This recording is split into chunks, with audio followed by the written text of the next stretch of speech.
નમસ્કાર દર્શક મિત્રો, બિઝનેસ બુલેટિનમાં આપનું સ્વાગત છે। આજે આપણે વાત કરીશું કે સેન્સેક્સ, નિફ્ટી, બેંક નિફ્ટીના અત્યારે હાલ ભારતીય શેર બજારમાં શું હાલ છે। સેન્સેક્સની વાત કરવામાં આવે તો સેન્સેક્સ 60,406 પર અત્યારે હાલ કારોબાર કરી રહ્યો છે। 200 અંક માઇનસમાં અત્યારે હાલ સેન્સેક્સ છે। નિફ્ટીની વાત કરવામાં આવે તો નિફ્ટી 37 અંક એટલે કે હલકા ફુલકા દબાવમાં છે। 37 અંક માઇનસ ચાલી રહ્યું છે। 18,016ની સપાટી પર અત્યારે હાલ નિફ્ટી ટ્રેન્ડ કરી રહી છે। તો બેંક નિફ્ટીની વાત કરવામાં આવે તો 38,447 પર અત્યારે હાલ બેંક નિફ્ટી ટ્રેડ કરી રહી છે। 289 અંક માઇનસ છે। 289 અંક માઇનસ થઈને 38,447 ઉપર અત્યારે હાલ બેંક નિફ્ટી ટ્રેડ કરી રહી છે। સોનાની વાત કરવામાં આવે તો 64 રૂપિયા માઇનસ અત્યારે હાલ 64 રૂપિયા માઇનસ છે સોનાના ભાવમાં। એટલે કહી શકાય કે કાલે પણ સોનું માઇનસમાં હતું, આજે પણ સોનું માઇનસમાં છે।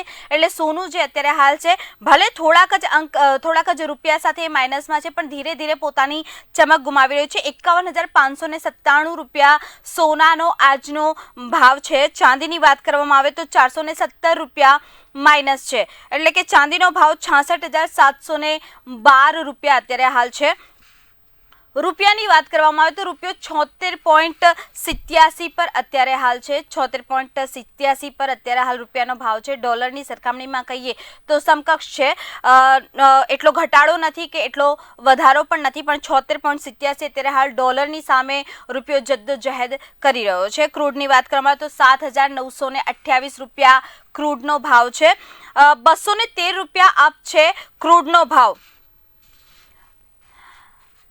ટોપ ગેઇનર્સ અને ટોપ લૂઝર્સની વાત કરવામાં આવે તો ટોપ ગેઇનર્સની યાદીમાં Eicher motors, Adani port, Tata motor, Titan છે, જ્યારે ટોપ લૂઝર્સમાં એચડીએફસી ગ્રુપ અને બજાજ ગ્રુપ ટોપ લૂઝર્સની કેટેગરીમાં સામેલ થઈ ગયા છે। અને આજ મુદ્દે ચર્ચા કરવા માટે મારી સાથે સ્ટુડિયોમાં જોડાઈ ગયા છે રવિ દિયોરા, કે જેઓ શેર ટેકનિકલ માર્કેટ એક્સપર્ટ છે। રવિજી, આપનું બુલેટિન ઇન્ડિયામાં સ્વાગત છે। રવિજી, જે પ્રમાણે નિફ્ટી અને બેંક નિફ્ટી આજે ગેપ અપ ઓપનિંગ થયા હતા, કાલનો જે હાઈ હતો, જે આપે ઓપનિંગ આપ્યું હતું નિફ્ટી અને બેંક નિફ્ટી, ત્યાંથી ભારે વેચવાલી જોવા મળી હતી, પ્રોફિટ બુકિંગ કહી શકાય। તો તેના કારણે નિફ્ટી 100 પોઈન્ટ અને બેંક નિફ્ટી 500 પોઈન્ટ નીચે ગયો। તો હવે એક્યુમ્યુલેશન ચાલી રહ્યું છે કે પછી શોર્ટ કવરિંગ કરી શકાય હજી પણ? જરૂરથી આજે માર્કેટની જે શરૂઆત થઈ અને એચએક્સ નિફ્ટી જે સવારે 150 પોઈન્ટ 150 પોઈન્ટ પ્લસ ચાલી રહી હતી, પરંતુ માર્કેટની શરૂઆત થતા જે એચડીએફસી છે ટ્વિન્સ, એના અંડર પરફોર્મન્સના હિસાબે માર્કેટે આજે એક સારી વીકનેસ લીધી। એચડીએફસી ટ્વિન્સ છે, એચડીએફસી બેંક અને એચડીએફસી લિમિટેડ, એનું જે કાલે મર્જર હતું એના પછી જે આજે સવારે બ્રોકરેજ હાઉસીસ, ફંડ હાઉસીસના રેકમેન્ડેશન્સ અને આમાં કોઈ રેકમેન્ડેશનમાં ટાર્ગેટમાં કોઈ ફેરફાર ના કરવામાં આવ્યા। એચડીએફસી ટ્વિન્સના નહીં તો આ જે મર્જર છે, કાલે માર્કેટ એવું એક્સપેક્ટ કરી રહ્યું હતું કે વન્સ ઇન અ વાઇલ આટલી મોટી મર્જરની ઓપોર્ચ્યુનિટી એચડીએફસી ગ્રુપે લીધી છે, પરંતુ જે ફંડ હાઉસીસના રેકમેન્ડેશન્સ છે અને એની જે કમેન્ટ્રી છે એમાં એવું હતું કે આ જે મર્જર છે એનો જે લાભ છે FY25 મીન્સ કે ફાઇનાન્શિયલ યર 2025 થી 26 માં મળશે।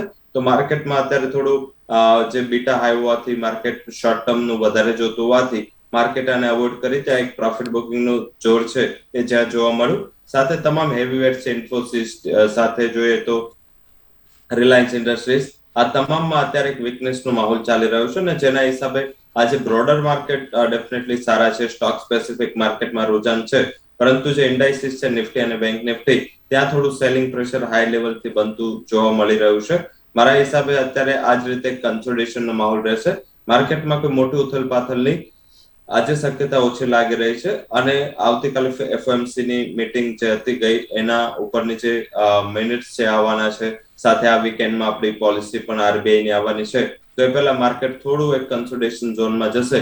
સાથે આંતરરાષ્ટ્રીય માર્કેટની વાત કરીએ તો ત્યાં પણ એક થોડું નેગેટિવ મોમેન્ટમ ચાલી રહ્યું છે, ક્રૂડના ભાવ ફરીથી ઉંચકાયા છે, તો બ્રોડર માર્કેટ એક કન્સોલિડેશન ઝોનમાં જશે અને વીકનેસ ના ગણે, પરંતુ જ્યાં સુધી 18,000 ઉપર નિફ્ટી સસ્ટેન છે ત્યાં સુધી આને વીક ના ગણવું જોઈએ।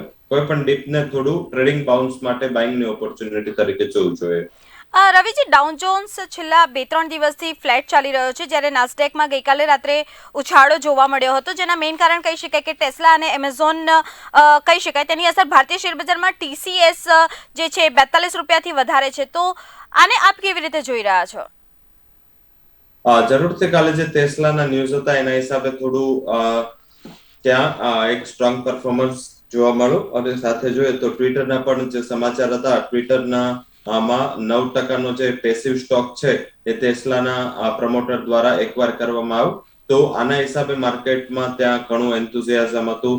જે પણ ઓનલાઈન અને જેને યુનિકોર્ન કહેવાય એ બધી જ કંપનીના શેરમાં ઘણા સારા એવા ઉછાળા હતા, કારણ કે ઇલોન મસ્ક છે એનું એટલું મોટું એક્વિઝિશન એક સાથે 9%, ને આગળ પણ એવા અનુમાન છે કે જે રીતે એમને આગળ એક ટ્વિટરમાં પોલ કરી હતી અને માર્કેટનું અનુમાન હતું કે આવી ટ્વિટર જેવી કોઈ જે ચેનલ છે એ કે એવી કંપની ઇલોન મસ્ક ઓપન કરશે, પરંતુ આનાથી વિપરીત એમને એમાં સ્ટેક લીધો. તો આગળ જતા ટ્વિટરમાં હજી પણ વધારે સ્ટેક વધારવાની આશા રહેશે.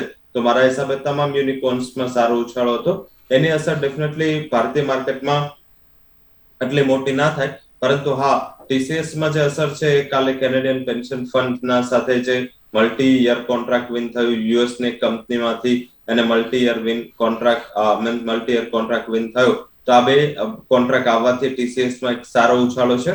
હાલાકી જે બીજા આઈટી શેર્સ છે, સવારમાં મિડકેપ આઈટી કંપની ઘણું સારું કરી રહી હતી, પરંતુ વિપ્રો, ઇન્ફોસિસ, એચસેલટેક જેવી લાર્જ કેપ આઈટી કંપની છે ત્યાં એક નફારૂપી વેચવાલી હાયર લેવલથી જોવા મળી છે. તો મારા હિસાબે ટીસીએસ માં જે ન્યૂઝ સ્પેસિફિક મૂવ છે. અધરવાઇઝ જોઈએ તો આ એક ડીલ છે જે ટ્વિટરની થઈ છે, આઈ થિંક કે ટ્વિટર માટે ઘણી સારી છે, અને કદાચ આજે પણ લોઅર લેવલથી ત્યાં પણ ખરીદારી જોવા મળે. તો જે અત્યારે ડાઉ જોન્સ અને નાસ્ટેક રેડ ઝોનમાં કારોબાર કરી રહ્યા છે, શાયદ આજે બંધ રેડ ઝોનમાં ના આપે. ઓકે રવિજી, ક્રૂડ ઓઇલની વાત કરીએ. ક્રૂડ ઓઇલના ભાવ ગઈકાલે $98.50 હતા, અત્યારે હાલ $104 પર છે. તો આની અસર ભારતીય શેર બજારમાં શું થઈ શકે, ભારતીય સ્પેસિફિક ઓઇલ કંપનીઓ ઉપર? કારણ કે રશિયાએ જે પ્રમાણે ભારતને ડિસ્કાઉન્ટ સાથે ઓઇલ આપવાની વાત કરી છે. જરૂરથી આની અસર છે એ ભારતીય કંપની ઉપર, ભારતીય ઇકોનોમી ઉપર થાય. કાલે જે રશિયા ઉપર વધારે સેન્કશન નાખવાની જે કમેન્ટ આવી યુએસ ના પ્રેસિડેન્ટ તરફથી, સાથે યુરોપના પણ ઘણા નાના દેશો છે જે બોયકોટ કરવા માટે વિચારી રહ્યા છે ઓઇલ અને ગેસ ઇમ્પોર્ટ. તો આ એક થોડું નકારાત્મકતા લાવી ગયું, અને સાથે સાથે ક્રૂડના ભાવ અને નેચરલ ગેસના બંનેના ભાવમાં એક મોટો ઉછાળો આપણે જોયો. તો બેઝિક આપણે આ રીઝન ગણવું જોઈએ, કારણ કે કાલે જે રશિયા એક યુક્રેનમાં જે હ્યુમન મીન્સ કે લોકો ઉપર જે ડાયરેક્ટલી જે ગોળીબાર કે ડાયરેક્ટલી જે આક્રમણ કર્યું, એના હિસાબે ત્યાં ઘણા લોકોનું ડેથ થયું, અને એ એક થોડો ઇસ્યુ છે, એક ગ્લોબલ ઇસ્યુ બની ગયો. અને આના પછી તરત જ યુએસના રાષ્ટ્રપતિ દ્વારા આની ખંડન કરતું એક કમેન્ટ આવ્યું, આની એક વિરુદ્ધ કમેન્ટ આવ્યું, અને એમને કીધું કે લોકો હવે સેન્કશન વધારશે. જો આવું થશે તો ક્રૂડના ભાવમાં જૂના હાઈ તરફનું લેવલ જોવા મળશે. હવે આની ભારતીય કંપની ઉપર શું અસર જોવા મળે? હાલાકી આપણે $35 જે પણ રશિયાથી ઇમ્પોર્ટ કરશું એ $35 થી કરશું, પરંતુ આપણું જે ટોટલ ઇમ્પોર્ટ છે એનર્જી, એના 2% જ આપણે ઇમ્પોર્ટ રશિયા તરફથી કરીએ છીએ. તો કોસ્ટિંગ વાઇઝ તમને કદાચ 2% ઇમ્પોર્ટ પર, અને જો તમે વધારો રેમ્પઅપ કરો તો 3% ટોટલ ઇમ્પોર્ટના 3% આપણે ઇમ્પોર્ટ કરીશું રશિયા તરફથી. આનાથી વધુ થશે જો ઇમ્પોર્ટ, તો આપણને યુએસના સેન્કશન અને યુરોપના સાથે રિલેશન ખરાબ થવાના ડેફિનેટલી ચાન્સ છે. તો આઈ થિંક ઇન્ડિયા પણ થોડું સીમિત ઇમ્પોર્ટ કરશે. તો આઈ થિંક ક્રૂડ બાસ્કેટ છે કે એનર્જી બાસ્કેટના ભાવમાં આટલી મોટી અસર નહીં થાય. આની જે વિપરીત અસર છે એ તમને જે કન્ઝ્યુમર્સ છે ક્રૂડ ઓઇલના, એ તમામ સેક્ટરને આની અસર થશે. ઇન્ફ્લેશનમાં આની અસર આવી જશે, કારણ કે જે ઓઇલ માર્કેટિંગ કંપનીઓ છે એ 137 દિવસના ભાવના વધારાના વિરામ બાદ આજે સતત ભાવ વધારો કરી રહી છે. તો આઈ થિંક આની જે વિપરીત અસર તમને એપ્રિલ મહિનાના ઇન્ફ્લેશનમાં પણ દેખાશે અને ઇકોનોમીમાં પણ દેખાશે.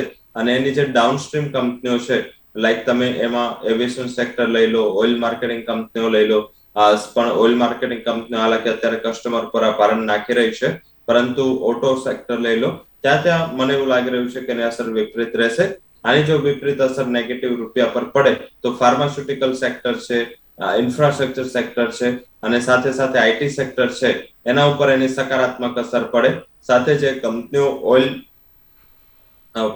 ઓઇલના એક્સપ્લોરેશનમાં જોડાય છે, લાઈક ઓએનજીસી, ઓઇલ ઇન્ડિયા, હિન્દોલ, એને પણ ફાયદો થાય. તો એવું નથી કે ક્રૂડના ભાવ વધશે તો તમામ સેક્ટરને નેગેટિવ થશે. 3 થી 4 એવા સેક્ટર છે, લાઈક ફાર્મા, આઈટી, જે કરન્સીના હિસાબે, જ્યારે ઓએનજીસી, ઓઇલ ઇન્ડિયા જેવા એક્સપ્લોરિંગ કંપનીઓ એના એક્સપ્લોર કરતી હોવાના હિસાબે એને પોઝિટિવ અસર થશે. નેગેટિવ અસર ઓઇલ ડાઉનસ્ટ્રીમ કંપનીઓ પર ચોક્કસથી દેખાઈ શકે છે. ઓકે રવિજી, વર્લ્ડમાં જ્યારે પણ કોઈ ક્રાઇસિસ થતા હોય છે ત્યારે એવું જોવા મળ્યું છે કે કોઈ એક મોટી કંપની હોય બિઝનેસને સ્પ્લિટ્સ કરતી હોય છે જેથી કરીને રિસ્ક ઓછું થઈ જાય. એચડીએફસીનો જે મેગા મર્જર થવા જઈ રહ્યો છે તો પોઝિટિવ અને નેગેટિવ અસર આપ શું જોઈ રહ્યા છો? કારણ કે લેમેન બ્રધર્સનું જે એક્ઝામ્પલ છે આપણી સામે છે કે જ્યારે કોલેપ્સ થયું ત્યારે ઇન્વેસ્ટર્સને બહુ મોટો ધક્કો ના લાગે, બહુ મોટું નુકસાન ના થાય તેના માટે તેણે અને તેમના પૈસા સેફ રહે તેના માટે તેમણે જે બિઝનેસ હતો તેને સ્પ્લિટ કરી દીધો. લેમેનનો ક્રાઇસિસનું જે પરિબળ છે એના ઉપરાંત જે હતું એ ક્રેડિટ ક્રાઇસિસ પણ હતું. કારણ કે એને જે યુએસમાં આપણે જે મોર્ગેજ લોન આપીએ છીએ કે આપણે જે હોમ લોન આપીએ છીએ તો આપણે શું કરીએ છીએ કે જે પ્રોપર્ટીની માર્કેટ વેલ્યુ હોય એના કરતા આપણે 70-80% કન્સિડર કરીને લોન આપીએ છીએ. પરંતુ એ ટાઈમે જે આ લેમેન બ્રધર્સ જેવી કંપનીઓ છે, જે કંપનીઓ જે માર્કેટ વેલ્યુ છે એના કરતા ડબલ પણ લોન આપી દીધી હતી. અને જ્યારે ત્યારે પ્રોપર્ટીના પ્રાઇસ ક્રેશ થયા યુએસમાં, યુરોપમાં, તો આની એક નકારાત્મક અને મોટી નકારાત્મક અસર એના મોર્ગેજ અને પ્રોપર્ટી લોન્સ પર પડી. અને આ એટલું સડનલી થયું કે આ કંપનીમાંથી ઉભરી ના આવી શકી કારણ કે મર્જર ડીમર્જર નું હતું. અને એ રેશિયો ઉપર જો તમે ત્યાંની જે એ ડીલ હતી લેમેન બ્રધર્સની એ સ્પ્લિટની હતી, આપણી જે છે મર્જરની છે. હવે જે સ્પ્લિટની ડીલ હતી એમાં પણ જોઈએ તો આ નેગેટિવ અને પોઝિટિવ એવા બે બિઝનેસના મર્જર હતા અને એની અસર આખા બિઝનેસ પર પડી. આપણા જે ઇન્ડિયામાં જે એચડીએફસી નું મર્જર થયું છે એમાં એચડીએફસી લિમિટેડ અને એચડીએફસી બેંક બંનેની સાઉન્ડ ક્વોલિટી છે. બંને એનપીએ ના ઉપર 110-120% સુધીની પ્રોવિઝન ધરાવે છે. લાઈક આપણે એક્ઝામ્પલ લઈએ કે એચડીએફસી બેંકનું 100 રૂપિયાનું એનપીએ છે જે નોન પરફોર્મિંગ અસેટ ગણાય કે જે પૈસા પાછા આવવાની શક્યતા એચડીએફસી બેંકને નથી લાગી રહી. એ 100 રૂપિયાના એક્સપોઝર ઉપર એચડીએફસી બેંકે પ્રોફિટમાંથી ઓલરેડી 120 રૂપિયા આપી દીધા છે. તો મારા હિસાબે આટલું મોટું સાઉન્ડ ક્વોલિટી હોય એના હિસાબે આપણને એવી મોટી નકારાત્મક અસર નહીં પડે. હા, યુનિટ ઘણું મોટું થશે અને સંભાળવું એ કમ્પેરેટિવ એક સ્ટેન્ડ અલોન બેંકને સંભાળવી અને સાથે એચડીએફસી અને એચડીએફસી બેંકને સંભાળવી એ ઘણું મોટું હેડેક હોય. કારણ કે બે બિઝનેસ મર્જ અને ડીમર્જ એટલે થતા હોય કે એક જણા સંભાળી ના શકાતું હોય કે એની આપણે વેલ્યુ અનલોકિંગ જોઈતો હોય. હવે આ મર્જ થઈ રહી છે તો I think any value unlocking થતા વાર લાગશે કારણ કે ડીમર્જ થાય તો એનું વેલ્યુ અનલોકિંગ તરત જ થાય. ફોર એક્ઝામ્પલ રિલાયન્સ ઇન્ડસ્ટ્રી છે એ પોતાનો કારોબાર ડીમર્જ કરે તો આજે એના રિટેલ બિઝનેસ અને જે ટેલિકોમ બિઝનેસ છે એ તમને ઘણો સસ્તો મળી રહ્યો છે પિયર્સથી. તો એ વેલ્યુ અનલોકિંગ થાય કે ડીમર્જ કરે છે તો લોકો એમાં ઇન્વેસ્ટ કરે. આજે ફોર એક્ઝામ્પલ ફંડ મેનેજરને ટેલિકોમ સ્ટોક લેવો છે તો આજે ભારતીય એરટેલ છે ઇન્ડિયામાં ઓપ્શન નથી, પરંતુ જેવું જીઓ ડીમર્જ થાય તો એમની પાસે એક નવો ઓપ્શન આવશે તો આઈ થિંક ત્યાં એને ઇન્વેસ્ટમેન્ટનો સ્કોપ વધશે. પરંતુ મર્જર છે એ ઇન્વેસ્ટમેન્ટના સ્કોપને લિમિટેડ કરી દે. કારણ કે જેને ફોર એક્ઝામ્પલ ખાલી હાઉસિંગ ફાઇનાન્સ સેક્ટરમાં જ ઇન્વેસ્ટ કરવું હોય તો હવે એ એલઆઈસી હાઉસિંગને પકડશે કે અત્યાર સુધી એચડીએફસી સિવાય કોઈ ઓપ્શન નહોતો. હવે એમાં ઓપ્શન લિમિટેડ થયા. સાથે એચડીએફસી બેંકમાં જેને કરવું છે ઇન્વેસ્ટ પણ જેને ડાયરેક્ટ બિઝનેસ નથી જોતો, જે બિઝનેસ હાઉસિંગ લોનમાં હોય તો એ લોકો પણ કદાચ અવોઇડ કરે. તો આ રીતે જે આની સિંક્રોનાઇઝ થતા કે આ મર્જરની ડેફિનેટલી અસર આવતા FY25 થી FY27 થઈ જશે. હાલાકી માર્કેટમાં પેશન ઘણું ઓછું છે, માર્કેટમાં 2 દિવસનું પણ પેશન નથી. તો 2-5 વર્ષ હોલ્ડ કરી શકતા હોય એ લોકો આ મર્જરને પોઝિટિવ ગણવું જોઈએ. અધરવાઇઝ જેવું તમને આ રિઝલ્ટ પર ઇમ્પેક્ટ આવતી હતી હવે આવતો માર્કેટનું ફોકસ છે એચડીએફસી અને એચડીએફસી બેંકના પરિણામો ઉપર જશે.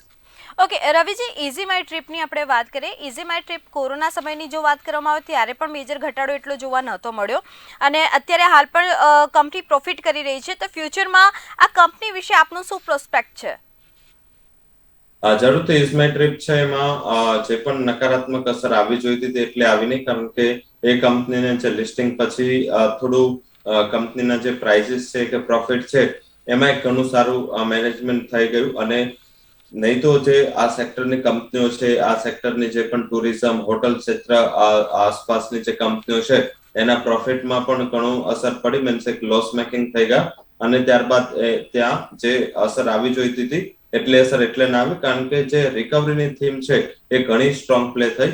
આજે કોરોના પછી જે ટ્રાવેલ અને ટુરિઝમ એક્ટિવિટી છે વધી અને પ્રી કોવિડ લેવલ પર પહોંચી અને આ વધવાની પેસ એટલી સારી રહી કે આ બધી કંપનીઓ છે એને ઘણું સારું એવું અસર પોઝિટિવ સાઈડ પડી. આ સેગમેન્ટમાં એક જ કંપની કામ કરે છે, મીન્સ કે આના ઉપરાંત કોઈ મોટું લિસ્ટેડ પ્લેયર નથી ઇન્ડિયામાં. તો માર્કેટે આ એક નવું સેગમેન્ટ જોઈ અને ત્યાં પોતે એક પ્રતિસાદ સારો આપો. તમે જો ગ્લોબલી જો તો યુરોપમાં જે ટ્રાવેલ એન્ડ ટુરિઝમ સ્ટોકનું વેટેજ છે એ આપણે કેમ એનર્જી અને બેંકોનું વેટેજ છે, મોટું વેટેજ એના સ્ટોક માર્કેટના ઇન્ડાઇસીસમાં હોય છે. અને આ એક બહુ મોટો સ્કોપ છે. લાઈક હોંગકોંગ જો તો કસિનો કંપનીઓ છે, હોંગકોંગમાં સૌથી મોટું વેટેજ ધરાવે છે. તો ઇન્ડિયામાં પણ જેમ ટ્રાવેલ ટુરિઝમ એક્ટિવિટીઝ વધે છે, લોકો ડોમેસ્ટિક ટ્રાવેલ પસંદ કરે છે, ઇન્ટરનેશનલ ટ્રાવેલ અને ટુરિઝમ, ડેસ્ટિનેશન વેડિંગ છે, આ બધાનું એક ઘણું મોટું જે પ્લાનિંગ કરતી કંપની છે. મારા હિસાબે જે લોકો લોંગ ટર્મ હોલ્ડર્સ છે એ લોકો અહીંથી 100 પોઈન્ટનો ઘટાડો આવે તો હજી પણ ખરીદી કરીને ચાલી શકે છે. ઓકે, રવિજી, ટાટા સન્સની વાત કરીએ કે તેઓ પોતાનો જે સ્ટોક છે તે જે સ્ટેક છે તે સેલ કરી રહ્યા છે, તો કઈ કંપનીમાંથી કેટલો સ્ટેક સેલ કરી શકે તેમ છે, તેમનું ફ્યુચર વિઝન આપને શું લાગી રહ્યું છે કે શું ઇન્વેસ્ટ કરી શકે ટાટા સન્સની વાત કરવામાં આવે તો? ટાટા સન્સ જનરલી એ લોકો મોટા પાયે વેચાણ નથી કરતા. ટાટા સન્સ છે ઓલવેઝ જ્યારે ખરાબ ટાઈમ હોય છે, લાઈક ટાટા મોટરનો પણ જ્યારે 160-70 નો ભાવ હતો અને જે થોડું માર્કેટના ફંડામેન્ટલ ખરાબ રહ્યા ત્યારે ટાટા ગ્રુપે ઘણી સારી માત્રામાં એમાં ઇન્વેસ્ટમેન્ટ કર્યું. જે તમે હમણાં હોટલ ટુરિઝમ સેક્ટરની વાત કરી એમાં પણ આપણે નિયર ટર્મમાં જોયું કે હોટલ ટુરિઝમમાં જ્યારે નેગેટિવ ટાઈમ આવ્યો ત્યારે ટાટા સન્સે ઇન્ડિયન હોટલમાં ઘણા મોટા ચંકમાં બાઇંગ કર્યું. તો આઈ થિંક આ એક થોડી એની યુએસપી છે ટાટા સન્સની, ટાટા ગ્રુપની, કે જ્યારે ત્યારે કોઈ નકારાત્મકતા આવે છે ત્યારે એની એક પોઝિટિવ અસર ત્યાં જોવા મળતી હોય છે. પરંતુ જે રીતે અત્યારે માર્કેટનો મૂડ છે એ રીતે કદાચ જો સેલિંગની જે તમે વાત કરી રહ્યા છો એ કદાચ આ જે એમને જે પૈસા ચૂકવવાના છે, જે જૂનો કેસ ચાલી રહ્યો છે એ બંને ગ્રુપ વચ્ચે, તો એના પેમેન્ટને લઈને કદાચ એ થોડું સ્ટેક વેચી શકે. હાલાકી અત્યારે જે ટાટા સમૂહની કંપનીઓ છે એમાં જો સ્ટેક સેલ માટે કે થોડું મોટી માત્રામાં જો સ્ટેક સેલ કરવો એમને, તો આઈ થિંક ટીસીએસ સિવાય કોઈ મોટો ઓપ્શન નથી. આઈ થિંક જો આગળ જતા કઈ પાર્શિયલી કે થોડું પણ સ્ટેક સેલ કરવાનું આવશે તો I think A stack TCS માં કદાચ એ લોકો સેલ કરી શકે. આ ઉપરાંત જે કંપનીઓ છે like Tata motor, Indian hotels છે, આ બધી કંપનીઓમાં આટલી મોટી માત્રામાં એ લોકો સ્ટેક સેલ કરવાનું વિચારી ના શકે.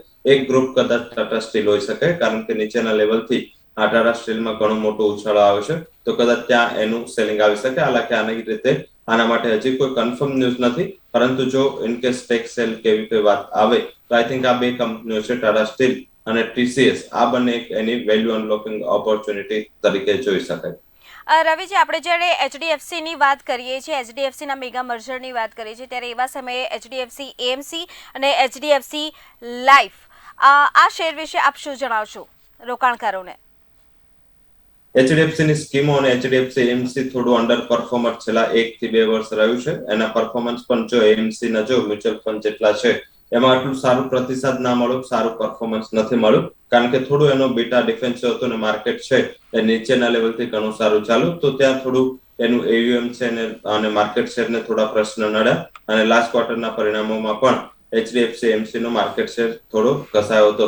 તો આઈ થિંક આ એક મેજર ફેક્ટર છે. જ્યાં સુધી એના પરિણામોમાં કોઈ મોટો બદલાવ ના આવે ત્યાં સુધી શેરમાં કોઈ મોટા ઉછાળાની શક્યતા નથી. હાલાકી હાયર લેવલથી કરેક્શન ઓલમોસ્ટ 30% આવી ચૂક્યું છે, તો કદાચ જો શોર્ટ ટર્મ ટ્રેડર્સ છે લોકો અહીંથી 8-10%ની એક ઓપોર્ચ્યુનિટી માટે ખરીદી કરી શકે છે. અધરવાઇઝ લોંગ ટર્મ માટે થોડું હોલ્ડ કરો. એચડીએફસી લાઈફ ડેફિનેટલી મેં મારા પોર્ટફોલિયોમાં હમણાં જ 512 આસપાસ 518 વચ્ચે મેં લીધા છે અને મારા વેટેજ પ્રમાણે મેં 4.5-5% વેટેજ એને આપ્યું છે પોર્ટફોલિયોનું. પરંતુ મને એવું લાગી રહ્યું છે કે એક મલ્ટી બેગર અને મલ્ટી યર સ્ટોરી એચડીએફસી લાઈફની છે. જે લોકો ઇન્વેસ્ટમેન્ટ કરવા માંગતા હોય એ લોકો ત્યાં ઇન્વેસ્ટમેન્ટનો સ્કોપ જોઈ શકે છે. સાથે એવા ન્યૂઝ પણ છે કે એચડીએફસી કદાચ એચડીએફસી લાઈફમાં આગળ જતા સ્ટેક વધારી શકે. સાથે જે આ સિનર્જી બની રહી છે એચડીએફસી ની, હવે જો અમને નવી સિનર્જી બનાવી હોય તો એચડીએફસી લાઈફનું મર્જર એક ઘણું મોટું સ્કોપ તરીકે જોવાઈ શકે છે. તો મારા હિસાબે આ એક સારી ઓપોર્ચ્યુનિટી છે એચડીએફસી લાઈફમાં, અને હાયર લેવલથી કરેક્શન પણ આવી ચૂક્યું છે, તો ત્યાં તમારે ખરીદારી કરવી જોઈએ. ઓકે રવિજી, આપણી જોડે સમયની મર્યાદા છે, પિક ઓફ ધ સ્ટોક શું રહેશે આજનો? હા, આજના માર્કેટના ફંડામેન્ટલ પ્રમાણે એવું લાગી રહ્યું છે કે જે રીતે અત્યારે મોમેન્ટ થઈ રહી છે, તમે થોડું કેમિકલ સ્ટોક્સ પર આજે ફોકસ કરો. ક્રૂડના ભાવ જ્યારે વધે છે ત્યારે કેમિકલને એક સારી અસર પડતી હોય છે. આરતી ઇન્ડસ્ટ્રી આજનો પીક ઓફ ધ ડે હોઈ શકે 975 થી 977 આસપાસ આરતી ઇન્ડસ્ટ્રીઝમાં ખરીદદારી કરવાની સલાહ છે. સ્ટોપ લોસ તમે 960 નો મેન્ટેન કરો. મને એવું લાગી રહ્યું છે કે આરતી ઇન્ડસ્ટ્રીમાં આજના દિવસે 1000 સુધીના લેવલ, જ્યારે શોર્ટ ટર્મમાં 1080 સુધીના લેવલ તમને જોવા મળી શકે છે. તો આજનો peak of the day Aarti industry રહેશે. આભાર રવિજી સમગ્ર માહિતી બદલ. તો આ હતા રવિ દિયોરાજી, શેર ટેકનિકલ એક્સપર્ટ, જેમણે જણાવ્યું કે જે પ્રમાણે અત્યારે હાલ HDFC મેગા મર્જરની વાત કરવામાં આવે છે, ટાટા સન્સની વાત કરવામાં આવે છે, સાથે સાથે સેન્સેક્સ 30 શેરમાંથી 15 શેર એવા હતા કે જે લાલ નિશાન પર હતા અને સેન્સેક્સ અત્યારે હાલ 200 અંક ડાઉન ચાલી રહ્યો છે. આ બધાની જે અસર છે તે રશિયા યુક્રેન યુદ્ધના કેટલાક આંશિક પ્રતિબંધો જે લાદવામાં આવે છે તેના કારણે થઈ રહી છે. બિઝનેસ બુલેટિનમાં અત્યારે બસ એટલું જ. ફરીથી મળીશું આજ સમયે આ ચેનલ પર. ત્યાં સુધી રજા આપશો. બુલેટિન ઇન્ડિયા, ભરોસો